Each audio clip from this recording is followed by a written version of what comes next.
अभिनंदनाच्या या प्रस्तावावरून खडाजंगी झाल्यानंतर आता मैदान कोण मारतं याकडे सगळ्यांचंच लक्ष असेल।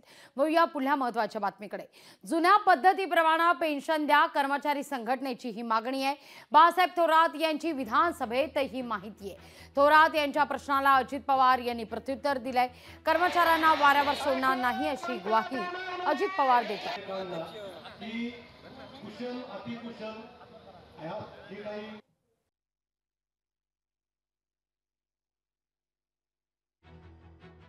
शिक्षकांच्या संघटना किंवा कर्मचाऱ्यांच्या संघटना यांनी सुद्धा मान्य केलेला आहे नवा प्रस्ताव तुमचा, की काही रक्कम त्यांनी कपात करून भरायची, काही शासन त्याला देणार। प्रॉव्हिडंट फंड सारखं साधारणतः त्याचं स्वरूप आपलं दिसतंय।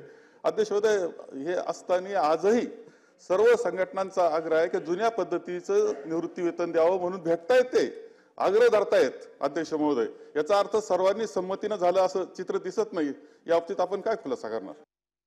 मधल्या काळामध्ये देश पातळीवर हा निर्णय झालेला होता, त्यावेळेस मंत्रिमंडळामध्ये हे पण आमच्या बरोबर होते, त्यांनी पण त्याला मान्यता दिली होती। सिनियर मंत्री होते बाळासाहेब थोरात साहेब, कारण हा निर्णय झाला त्यावेळेस ह्या राज्याचे मुख्यमंत्री सन्माननीय विलासराव देशमुख साहेब होते। आणि हे सरकार पण कर्मचाऱ्यांच्या आणि अधिकाऱ्यांच्या बाजूचं आहे।